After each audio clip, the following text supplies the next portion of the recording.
Isn't there a Charlie Brown Thanksgiving special? I'm sure. Oh, there is. Okay. Yep. And it kind of explains the history of Thanksgiving and all that stuff. Which right. I don't want to be that guy. Which technically, but they do speculate that the Pilgrims. I just caught you in a clip. There's going to be a clip, and whether this is what you're talking about now, I just caught you, bro. You got me. I did. Actually, the Pilgrims didn't wear buckles on their shoes and on their hats. Are you serious? At that time. This is a revelation, son. They depicted pilgrims to be wearing that because when they started curating the idea of what pilgrims look like, that was what they were wearing at that time. So to make sense of it, it's like what's a fashion statement? Today? What do a lot of people wear like today? It's kind of tough. I've seen too many Crocs. Way too many Crocs. So it's like us starting to talk about this is hold on, let me pick a better example. It's like us talking about the hippies, for example. Okay. And we were depicting them in Crocs. That's hilarious. It's kind of like that. That's hilarious. They weren't wearing Crocs, but we're depicting them in Crocs. It's awesome. Kind of like that was when they started talking about the Pilgrims. It's like, all right, we're wearing Crocs. In this case, we're wearing buckles on our hats. That is too funny. We're going to depict the Pilgrims. I don't know what they were wearing. But the second thing is these feasts were kind of centered around Thanksgiving, but they were more so kind of like just it was more diplomatic than anything. The settlers and the natives didn't really like each other as much as we say they did. It was more so, I'm trying to think of the actual tribe, but the tribe that celebrated Thanksgiving with the Pilgrims or the settlers, he was more so making a power play, saying, "I'm buddy with these guys, so that our rival tribes don't mess with us," kind of thing, which is kind of cool. That is cool. And all of that is also they speculate that they didn't eat turkey. It was just fowl, like it was rabbits, deer. Ah, okay. Fun fact. Interesting. Turkeys are foul, as in like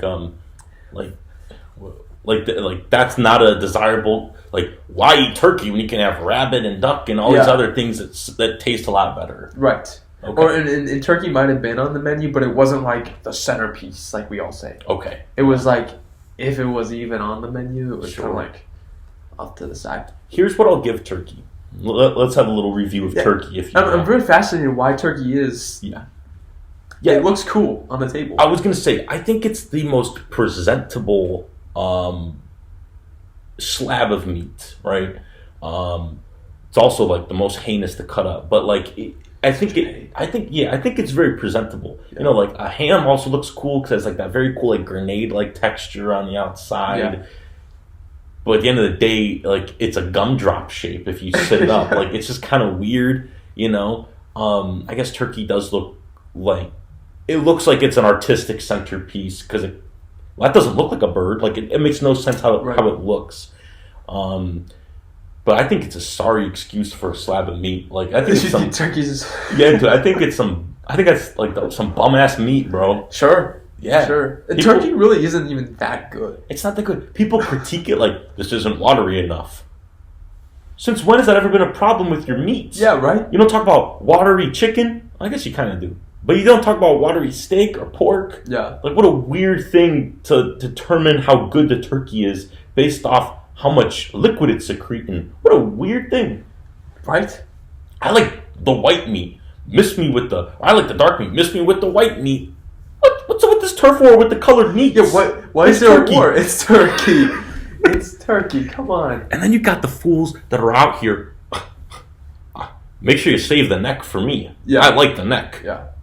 All right, Sosa. Yeah. Like, what a weird thing to like. Whoa, this guy's edgy. He eats the neck. Yeah. It is interesting. Yeah, it looks cool. Yeah. It does. I'd actually think I've seen this depicted in like medieval times, so I'm like, why were they more advanced than us?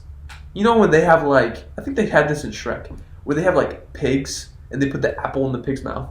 They did do this in Shrek, right? I was like, I don't know why I'm thinking of Shrek right now, but I'm sure. I feel like I've seen some medieval movie where it's like the whole pig, right? It's slabbed in like butter or something, and you put an apple in it. Yeah. Okay. Yeah. That looks way cooler. You're right. Here I am saying turkey's like it was a beautiful centerpiece. It is a really cool centerpiece, though. That is baller. Right. Yeah. Or just we have this year-round rotisserie chicken. It looks like the same thing. It's just smaller. Right. It's just smaller. And it tastes better. I ain't gonna lie. Yeah, chicken tastes better than turkey. It tastes so much better. I feel like it's more economically priced too. I agree. Yeah. You know what's really exciting when you go and get like your lunch meats? They're not taxing you based off different kinds of meat. Yeah. So I think we can all agree. Given the 4 types: chicken, turkey, pig, and cow. Yes. Cow is always the most expensive, typically. It's like cow and pork are always on the higher the end. lunch meat cuts. Oh, I'm sorry. I'm talking Or like just if you go to a restaurant, sure, like okay, if you steak. want pork chops, steak. Okay. Yep. I mean, obviously a burger, maybe that's where things get a little cheaper, but I feel like steak's always most expensive. Chicken is always the least expensive. Yes. But when it comes to lunch meats, they're all priced the exact same. They're all the same. Which is kind of cool. It is fascinating. I think that's the only time I really take advantage of other, I don't think I ever get chicken lunch meat because I'm like, oh shoot, for the same price, I can get the other cut. I grew up on turkey lunch meat. I still to this day only like turkey. For some reason I don't like chicken lunch meat. I don't like the rotisserie chicken cut flavored stuff. I agree. What are some Oscar Mayer makes it? What's the one that comes in that with the red lid? Hershire Farms. Thank you. Or Hillshire or whatever. Whatever it's Hillshire or something. Yeah. I don't like the roast beef either. Which sounds maybe it's a hater. Yeah. Ham is good. It's ham and turkey for me. Right. I would probably actually go with turkey. Is my most go-to lunch meat. Yeah. But then I hear him hating on Thanksgiving because I don't like turkey. Well, at that I'm happy you played into my hand here because that's kind of where I'm going. Turkey, you make such a big deal about like the presentation, not you, but like the world, everybody, right? Yeah. And it's like it's not watery enough, and like all these things, the different kinds of meat. I've never seen dark turkey lunch meat. In the same way that people complain about the dark meat of I want the dark meat from the turkey. Yeah. And it's like there's all these weird things that go into like the full picture turkey. But when you scale down a lunch meat turkey, I think it tastes way better. Yeah. Maybe it's because it has like nitrates and other things like make it taste a little nitrates. Those nitrates slap. They get you, bro. Nitrates and phosphates. Oh man, that really just you put some nitrates in a meal,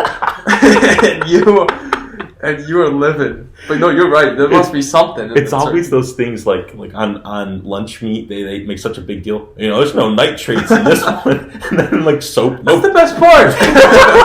Then there's in soaps. It's like no parabens. Yeah. It's like what? How am I supposed to be clean now? There's no parabens in there. And deodorant, no aluminum. No aluminum. What? Yeah. What is it? They probably have the same thing like toothpaste. There is one. No, that's not tartar. Tartar's what you're supposed to clean off. Right? Yeah, man, you've been brushing your teeth wrong. Yeah, man, I'm putting gingivitis all over it. Right? I think it's fluoride. I think is their thing in that one. That sounds about right. Which too much fluoride is not a good thing or something. I heard somewhere that they put fluoride in our water to make our teeth whiter. That's fascinating. I know that Orbit Gum does something to make. I'm sure. Like their big trade opposed to Extra 5 is that they make your teeth whiter, and you don't have to buy there's an Orbit White brand, but there's also just Orbit, and they say like makes your teeth whiter. Interesting. So I'm like, but miss me with that because they don't last as long. Yeah, right. They don't take flavor. Yeah. There's no nitrates in those. That's for sure. No nitrates. That's actually not to go on the whole rant, but yeah, that fluoride in the water thing is fascinating. It could be false, but I've heard it before. And like the idea is to strength fortify, XP your bones, and your teeth to get whiter. Me personally, like that doesn't pose a problem. No issue with me. I like that. I remember when I had braces, like you can't drink soda. I did, but you can't drink soda because I guess it stains your teeth. Oh, so when you take off the braces, right? It leaves. Obviously, there's like wherever the braces were was much whiter than where that was. It's kind of like a suntan, like farmer's tan, when you see the shirt was. And I've always found that fascinating. But they said like, well, if you use a straw and drink soda, you're good because it skips. It skips the teeth. And but I guess with water, who drinks water with the straw? Nobody. Everybody. That's sick if you do. Right? Imagine you put a straw in this. Good point, Allan. Like, yo, what a... I hate when restaurants give What you a straws skis. for water. Yeah, that's very... I feel gross. you Yeah, know? I'd rather just... Yeah. So in this case, that makes sense because it's constantly hitting your teeth. Yeah. So I'm not opposed to it. I'm not opposed to it. I doubt it's all that dangerous. Now, something I always thought was weird is like when you do that rumor of they put little shards of glass and chapstick to keep you buying more. Yeah. You know, that's an interesting one. It's kind of interesting because... Speaking of which, I'm gonna chap up. Go ahead. There is... So I have a friend also who is a chapstick guy. I know who you're talking about. And, I mean, I do chapstick, but not... Actually, I need to start doing chapstick. It's getting cold out there. It's getting really cold out there. Yeah. Actually, it's getting really bad. But he is... It's funny because... And I've seen you do this too, but he does this way more. It's all of a sudden like... We're talking, he's like, where's my chapstick? Oh, it's an addiction, dude. And I'm like, it's just chapstick. Like, dang. I can't... Where is it? And I'm like, gee. Well, now at this point, though, like, if I see chapstick laying around, I know to pick it up because I know I'm saving a panic attack. From who? From one of my friends. So there's got to be something in there because I'm seeing my homies bug out when they are missing their chapstick. Yeah. There has to be something.